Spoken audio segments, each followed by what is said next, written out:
எங்க வீட்ல மாசத்துல 2 தடவை தான் இறைச்சியே எடுப்பாங்க.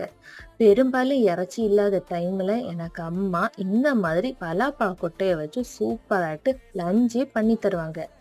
டேஸ்ட்டும் ரொம்ப நல்லா இருக்கும். நான்வெஜ்ஜுக்கு டஃப் கொடுக்கும். அந்த அளவு இந்த பலாப்பழ கொட்டைய வச்சு சூப்பரான ஒரு லஞ்ச் ரெசிபி தான் இன்னைக்கு நம்ம பார்க்க போறோம்.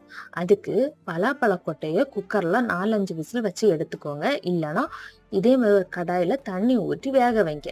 தண்ணி ஊத்துனதுக்கு அப்புறம் அதுல 10 பல் பூண்டை போட்டுக்கோங்க. கேஸ் ப்ராப்ளம் வராம இருக்க. இதுக்கான ஒரு மசாலா பேஸ்டா ரெடி பண்ணுவோம். அதுல தேங்காய், ஜீரகம், பச்சை மிளகு, சின்ன உள்ளி போட்டு நல்லா அரைச்சி எடுத்துக்கோங்க. எடுத்ததுக்கு அப்புறம் இப்ப இதுல தண்ணி வத்தியாச்சு. இதுக்கு கூட போட்டுக்கிட்டு 2 பெரட்டு பெரட்டிக்கிட்டு அப்படியே சூடு சாதத்தோட வச்சு சாப்பிட்டா நான்வெஜ்ஜுக்கு டஃப் தரும். அந்த அளவு டேஸ்ட் சூப்பரா இருக்கும். இந்த சக்க கொட்டையை வச்சு வேற என்னெல்லாம் ரெசிபி பண்ணுவாங்கன்னு கமெண்ட் பாக்ஸ்ல கமெண்ட் பண்ணுங்க.